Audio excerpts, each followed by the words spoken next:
What's up, cinephiles? Welcome to Screen Kings. For today's video, I'll be sharing with you 3 hidden gems that I think are worth recommending. This is in response to my dear friend Sean of Lost in the Reels 2,000 subscriber competition. Massive congratulations to you, my brother, for reaching that milestone. You truly deserve it. If you guys haven't checked out his channel yet, I urge you to do so. I'll be putting down the link on the description below. Hidden gems and independent films are his main specialty. So if you like this video, I'm sure there are plenty of film reviews there that will pique your interest. And once you're done subscribing to his channel, show me some support and love too by hitting that subscribe button if you haven't yet for weekly reviews of movies and TV shows. And while you're at it, give this video a like because it really helps the channel. Now, while assembling this little list that I have, I realized that these are all thriller films. I think these 3 films are really worth sharing. Let me start first off with a British thriller film directed by Gavin. The movie is called Eye in the Sky, and it stars Helen Mirren as a commanding officer in charge of capturing these terrorists in Kenya, and later on they decided to neutralize the enemy. However, what's stopping them is a young innocent girl that enters the picture, this designated kill zone, thereby creating international disputes that needs to be resolved amongst the government and military personnel. And sometimes politicians step in because they need to assess how it plays out in the media. Now, on the surface, this seems to be a question of sacrificing this innocent life for the greater good, but no, it's much more complicated than that. This is one of the most morally gray films that I've ever seen. Up until the end, I'm not fully decided if they did the right call here. This movie is excellent in depicting all the meticulous decision making that needs to be done in just releasing that single Hellfire missile. And frankly, this movie does not offer any easy choices or any easy answers. It's just point, then another counterpoint. There's no right or wrong answer, and since they are in a time-sensitive mission, there will be a lot of key players involved across the globe. The movie has an excellent editing because it features a lot of phone calls and conference calls, and they made it seem like they're in just this one room. So that's really brilliantly done, and you can really feel the weight of the situation because almost each of the characters here have the chance to play God and decide amongst themselves whether to let this person live. So it's truly terrifying and one of the most thought-provoking movies that I've seen in my life. The performances are terrific, especially Helen Mirren. She really puts this movie into a whole new level, and it also features Aaron Paul from Breaking Bad. He's the drone pilot who has this burden of clicking that Hellfire missile, and it also features the last live-action performance from Alan Rickman, aka Professor Snape, so that alone should entice you in watching this movie. And by the end of it, when all is said and done, I think this is one of the movies that makes a point that waging a war from the comforts of your seat is no easier than being on the actual battleground. And these characters, the decisions that they have made throughout this movie, they will carry it for the rest of their lives. No one lives here emotionally unscathed. My soul was shattered in some level, but I still recommend this movie because it's truly thought-provoking stuff. The next movie that I'm going to recommend also involves a terrorist attack, this time with a bit of an action now. It's a collaboration between India and Australia and American production. This movie is called Hotel Mumbai, and this one depicts the actual terrorist attack that happened back in 2008 in the Taj Hotel in Mumbai. This is a nail-biting thriller. I was on the edge of my seat for the entire time of this movie. My heart keeps on pounding.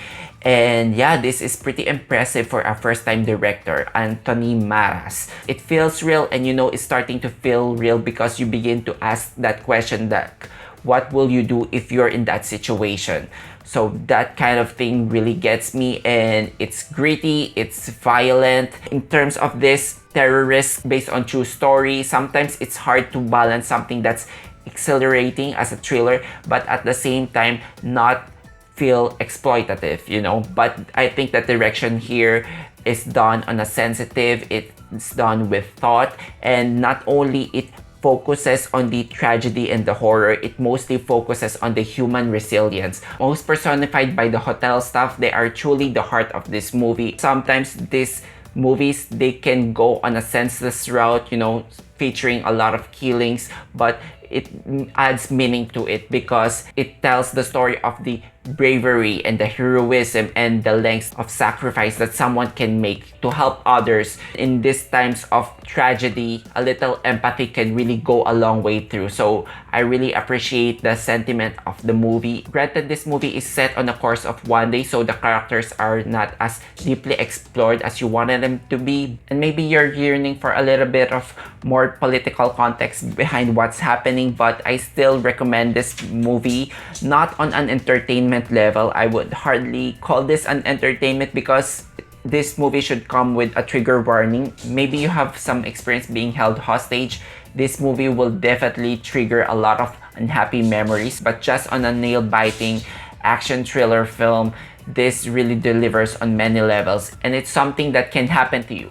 So for my final recommendation, this one is a Filipino film. I believe this is the first Filipino film to be available on Netflix worldwide. It's called Birdshot by Mikhail, and this one won Best Film in the Asian Future category in Tokyo International Film Festival back in 2016. And this one tells the story of a young farm girl who inadvertently kills an endangered Philippine eagle called haribon. Of course, if you killed an endangered species, you will be fined, or you will be put to jail more accurately. So local authorities have started a manhunt for the perpetrator, and along with that investigation, they will be led to a much horrific discovery. This is one of my favorite Filipino films of all time. I believe I've seen this already 3 times, and the tagline of this movie is Innocence Lost, and I think that perfectly captures the character journey of our main characters here. We have here a sheltered farm girl named Maya who's yearning for independence,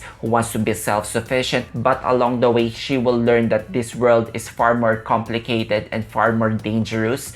And then we also have here another character, an idealist rookie cop. He will be needing to navigate the corrupt police system. By the 3rd act, these storylines will intersect, and the movie makes a point that these characters are neither protagonist or antagonist of the story. They are just victims of circumstances, of the things that they have to do. It also serves as a commentary on how some of the authorities deem that the life of an animal is more important than the lives of the humans. And you know, there are also some supernatural touches in here that might sound a little bit far-fetched given that this is a mystery thriller film, but it's expertly weaved into the narrative, and I really like that personal touch. Also, when it comes to the cinematography, it's excellent in capturing that remote farm location. This is multifaceted in many ways because it's a coming-of-age drama, and it's also a police procedural thriller. You see the character development of these 2 main characters, and it all goes to show that preserving your innocence in this world or in this country where a lot of corrupt influences exist everywhere is a really hard thing to attain. And once innocence is lost, you can either resist that urge of you to do a lot of bad things, or you can either spiral down. So I think this is one of the best things that this movie has it's going for. This is a repeat watch for me, just, you know, to look at the symbolisms. Some of it are biblical, and yeah, the nuances. If you're in it for the slow burn thriller, not a story that feeds you entirely what's happening, I recommend you watching this movie. So that's it for my hidden gem recommendations. How about you guys? Is there anything you would like to share? Hit them in the comment sections down below. Also, if you enjoyed watching this video, hit that like button and subscribe to us for weekly content. Thank you so much guys for watching. Until then, see you on the next one.